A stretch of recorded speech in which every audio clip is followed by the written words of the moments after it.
Барлықтарыңызға сәлем. Бүгін мен варенье пирогтың жасалу жолын көрсетемін.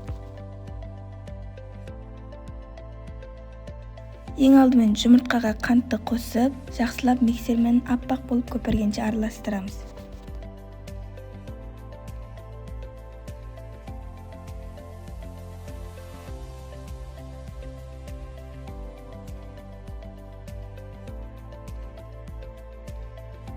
Сосын сұйық май мен сүтті қосып, тағы да миксермен араластырамыз.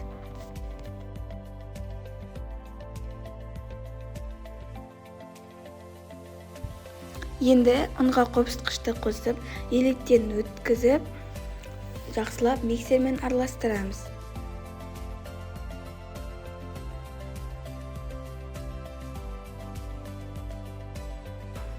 Енді кез келген варенье түрін қосып, лопатканың көмегімен араластырамыз.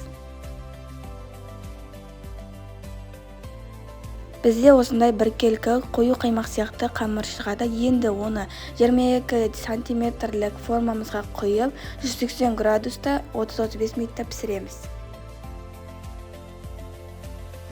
Біздің пирогымыз дайын. Каналға тіркеліп, лайк басып кетуді ұмытпаңыздар.